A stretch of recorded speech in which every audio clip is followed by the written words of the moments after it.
Italy जो है वो एजुकेशन के हिसाब से और उसके खाने के हिसाब से बहुत फेमस है। लाइक उनको हिस्टोरिकल प्लेसेस हैं वहाँ पे, तो इस वजह से मैंने जो है वो इटली को जो है वो चूज़ किया है। आपका जैसे कि 2019 में आपका बैचलर्स कंप्लीट हुआ था, तो आपका गैप ईयर काफ़ी ज़्यादा है आपकी स्टडीज़ में, तो आपके गैप का इश्यूज़ नहीं आया? आपने उसको वर्क एक्सपीरियंस से मेंटेन कर लिया था? नहीं, उसमें मैंने अपनी जो है वो बैंक स्टेटमेंट लास्ट 6 मंथ्स की जो है वो शो करवाई थी। उसके साथ मैंने अपनी जो सैलरी स्लिप्स हैं वो अटैच करवाई थी। उसके बाद कंपनी का लेटर था जो कि मेरा जॉब लेटर था, वो मैंने साथ में अटैच किया था एज अ प्रूफ। आपको इंटरव्यू कंडक्ट हुआ था ना आपका एमएससी की बिल्कुल तरफ ऐसी है से, 6 मंथ। तो इंटरव्यू में आपसे क्या क्वेश्चंस पूछे गए? मैंने 2019 में यूनिवर्सिटी ऑफ सेंट्रल पंजाब से बीबी ऑनर किया था और मेरा CGPA 3.25 था।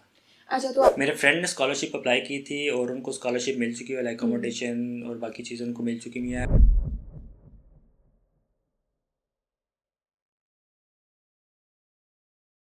अस्सलाम वालेकुम viewers, hope you all are doing well. जैसे कि आपको थंबनेल से तो आइडिया हो गया होगा कि हमारे एक और स्टूडेंट को वीज़ा ग्रांट हो चुका हुआ है, जो कि आज हमारे साथ मौजूद होंगे।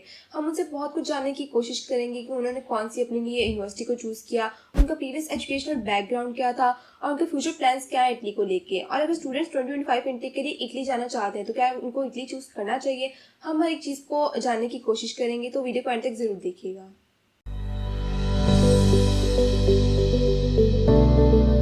अस्सलाम वालेकुम जैन, कैसे हैं आप? वालेकुम सलाम, अल्हम्दुलिल्लाह ठीक ठाक। आप कैसे हैं? अल्हम्दुलिल्लाह मैं भी ठीक हूँ। जैसे कि मैंने अपने व्यूअर्स को बताया कि आपका इटली का वीज़ा ग्रांट हो चुका हुआ है, तो सबसे पहले तो मैं स्टूडेंट से यही क्वेश्चन करती हूँ कि उन्होंने अपनी स्टडीज़ के लिए इटली को क्यों चूज़ किया? क्योंकि इटली जो है वो एजुकेशन के हिसाब से और उसके खाने के हिसाब से बहुत फेमस है। लाइक उनको हिस्टोरिकल प्लेसेस हैं वहाँ पे, तो इस वजह से मैंने जो है वो इटली को जो है वो चूज़ किया है। अच्छा, आपने जो प्रीवियस बैचलर्स किया हुआ है, तो आपने वो कौन सी यूनिवर्सिटी से किया और आपके क्या सीजीपीए आया था उसमें? मैंने 2019 में यूनिवर्सिटी ऑफ सेंट्रल पंजाब से बीबी ऑनर किया था और मेरा CGPA 3.25 था। अच्छा, तो आपका जैसे कि 2019 में आपका बैचलर्स कंप्लीट हुआ था, तो आपका गैप ईयर काफ़ी ज़्यादा है आपकी स्टडीज़ में, तो आपके गैप का इश्यूज़ नहीं आया? आपने उसको वर्क एक्सपीरियंस से मेंटेन कर लिया था? नहीं, 2019 से लेके अभी तक जो है वो मैं जॉब कर रहा हूँ, तो उसमें मेरा जॉब का जो एक्सपीरियंस लेटर है वो साथ में अटैच हो गया था, जिसकी वजह से मेरा कोई इशू भी नहीं बना। अच्छा, आपने एक ही जगह जॉब की कि आपने डिफरेंट जगहों पे जॉब किया और डिफरेंट एक्सपीरियंस लेटर्स अटैच किए नहीं, हैं साथ? सिंस 2019 से मैं सेम प्लेस पे जॉब कर रहा हूँ। अच्छा ठीक है, एक्सपीरियंस लेटर अटैच कर दें तो जी, फिर स्टूडेंट्स को इतने इश्यूज़ नहीं बिल्कुल फेस ऐसी है। करने पड़ते हैं। एक्सपीरियंस लेटर अटैच करते हैं और साथ में आपकी जो प्रूफ ऑफ फंड्स के लिए आपने सैलरी स्लिप या जो भी डॉक्यूमेंटेशन होती है वो आपने अटैच करनी होती है एज अ प्रूफ। ठीक है, तो आपने जो अपना इटली का स्टूडेंट वीज़ा प्रोसेस है, वो कब स्टार्ट करवाया था? मैंने 2023 में सितंबर में अप्लाई किया था यूनिवर्सिटी स्पेस के थ्रू। तो अल्हम्दुलिल्लाह अभी मेरा आज वीज़ा मिल गया है, ग्रांट हो गया हुआ है। काइंडली हमारे व्यूअर्स को अपना वीज़ा दिखा दें जो आपको Sure. ग्रांट हुआ है। जैसे कि आपने मेंशन किया था कि आपने और आपके फ्रेंड ने इकट्ठे अप्लाई किया था यूनिवर्सिटी स्पेस के थ्रू, तो आपके फ्रेंड को पहले वीज़ा ग्रांट हो गया, अब वो तो इटली में पहुंचे हुए हैं बिल्कुल और ऐसी है। आपको लेट अपॉइंटमेंट मिली और आपको लेट वीज़ा ग्रांट हुआ। तो स्टूडेंट्स का एक मेजर कंसर्न होता है अपॉइंटमेंट का, तो आप अपॉइंटमेंट के बारे में क्या कहना चाहेंगे कि अगर प्रीवियस ईयर से कंपेयर किया जाए तो क्या मतलब इस साल के अपॉइंटमेंट्स बेहतर हुई पहले से? प्रीवियस अभी तो इस दफ़ा उन्होंने अपना पार्टनर जो है वो चेंज किया, BLS के थ्रू पेमेंट जो है वो अपॉइंटमेंट्स उन्होंने बुक करवाई। लास्ट में जारी के थ्रू आई गेस वो करवा रहे थे। तो मेरे फ्रेंड को जो है वो ऑलमोस्ट जून जुलाई में उसको अपॉइंटमेंट मिल गई थी, लेकिन मुझे थोड़ा सा वेट करना पड़ा क्योंकि मेरी समरी का थोड़ा सा डिले था और उसकी वजह से मुझे 26 सितंबर को अपॉइंटमेंट मिली थी। और उसके बाद 6 नवंबर को मेरा इंटरव्यू था और आज 22nd डे और मुझे अल्हम्दुलिल्लाह वीज़ा मिल गया है। और आपको इंटरव्यू कंडक्ट हुआ था ना आपका एमएससी की तरफ बिल्कुल से, ऐसी है 6 तो नवंबर को। इंटरव्यू में आपसे क्या क्वेश्चंस पूछे गए? इंटरव्यू में जस्ट उन्होंने यूनिवर्सिटी का पूछा था मेरे से कि आप किस यूनिवर्सिटी में जा रहे हैं और मेरा कोर्स के रेलिवेंट पूछा था कि किस कोर्स के लिए जा रहे हैं। उसके बाद उन्होंने पूछा था कि लाइक अगर आप वहाँ पर जाकर करते हैं स्टडी करते हैं तो अगर आपको फाइनेंशियल ज़रूरत पड़ती है तो आपको कौन सपोर्ट करेगा।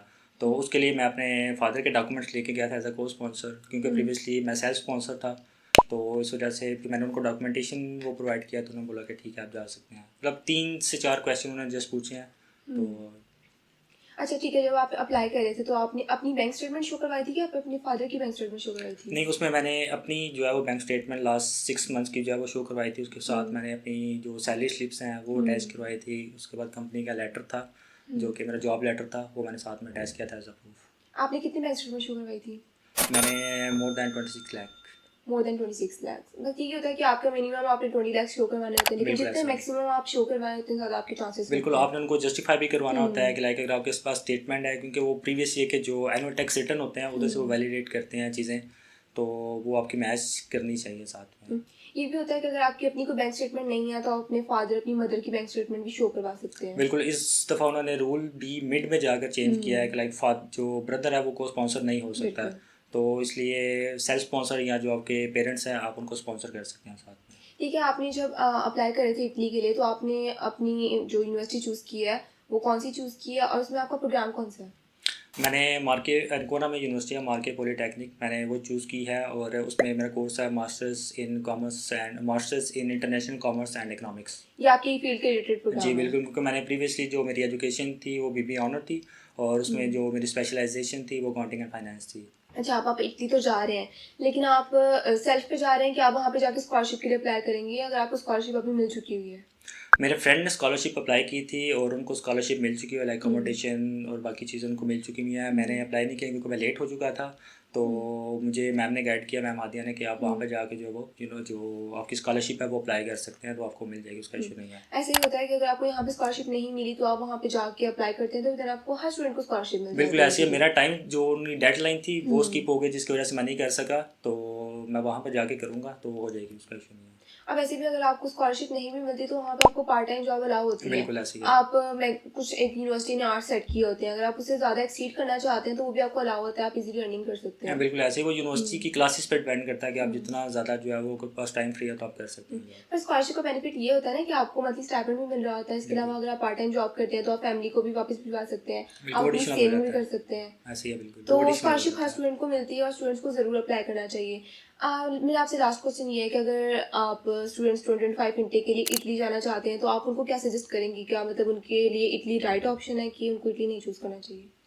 अगर फाइनेंशियली हिसाब से देखा जाए तो हम्म, इटली जो है वो सबसे बेस्ट ऑप्शन है, क्योंकि हम्म, इसमें आपकी जो फीस है वो बिल्कुल भी नहीं होती, लाइक जस्ट बैंक हम्म, स्टेटमेंट आपने शो करवानी होती है वो at the time of interview या जब आपने हम्म, फाइल सबमिट करवानी होती है। तो हम्म, ओवरऑल स्टडी के लिहाज से अगर देखा जाए तो इटली बेस्ट कंट्री है, हम्म, तो ताकि उसमें फ्यूचर भी आपका ब्राइट है, क्योंकि जो आपका स्टडी के दौरान जो टेन्योर होता है आपका 2 इयर्स का, जब 5 इयर्स के बाद आपको पीआर मिलती है तो वो उसमें काउंट होता है, लेकिन कुछ कंट्रीज़ का ऐसा होता है कि वो उसमें काउंट नहीं होता, स्टडी के बाद जब आप जॉब करते हैं तो अब वो वहाँ से आपका काउंट होना स्टार्ट होता है। ठीक हो गया। मेरे से एक और क्वेश्चन मिस हो गया कि मैं आपसे पूछना चाह रही थी कि आप जब इटली के लिए अप्लाई करे थे तो आपने आइल्स किया हुआ था कि आपने इंग्लिश प्रोफिशिएंसी की बेस पे अप्लाई किया? मेरा जो एडमिशन हुआ था वो इंग्लिश प्रोफिशिएंसी लेटर की बेस पर हुआ था, लेकिन at the time of embassy जब मैंने फ़ाइल जमा करवाई है तो हम्म, उसमें मेरा बीटी का कोर्स किया हुआ था मैंने, तो हम्म। उसमें मेरे 6.5 बैंड थे, तो मैंने साथ में एडिशनल वो भी अटैच किया था। वही है, लेकिन अगर आप यूनिवर्सिटी में अप्लाई करें तो यूनिवर्सिटी तो आर्ट्स रिक्वायर नहीं करी बिल्कुल होती ऐसे है। ही है। एम्बेसी के टाइम पे अगर तो आपने किया हुआ है तो आप वेल एंड गुड, आपकी प्रोफाइल स्ट्रांग हो जाएगी, आप साथ अपना अटैच कर दें। अगर आप नहीं भी किया हो तो वो इतना इश्यूज नहीं बिल्कुल फेस वो करना कंपलसरी पड़ता है। नहीं है, एम्बेसी के लिए रिक्वायरमेंट में कंपलसरी नहीं है, यूनिवर्सिटी से अगर आपका एडमिशन हो जाता है तो फिर उसमें इशू नहीं है।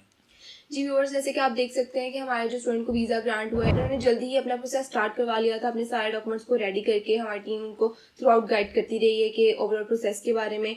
तो यही होता है कि आप जितना जल्दी अप्लाई कर सकें आपको करना चाहिए ताकि आपकी प्रोफाइल जो है वो स्मूथ चलती रहे, आपके एडमिशन के चांसेस और ज़्यादा बढ़ते रहें।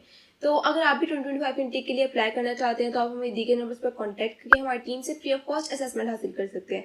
हमारी टीम आपको थ्रू आउट गाइड करेगी और मैं आपका थैंक यू करना चाहूँगी कि आपने हमें इतना ज़्यादा टाइम दिया और हमारे स्टूडेंट्स की इतनी सारी क्वेरीज को सॉल्व किया। नहीं, आपका थैंक यू सो मच कि मतलब स्टार्ट प्रोसेस से लेके एंड हम्म, तक जो है वो आपने मेरी जो भी क्यूरीज थी हम्म, तो वो आपने सॉर्ट आउट की हैं और मेरा जो है वीज़ा लगा, अल्हम्दुलिल्लाह, thank you so much to university page. Most welcome. Thank you.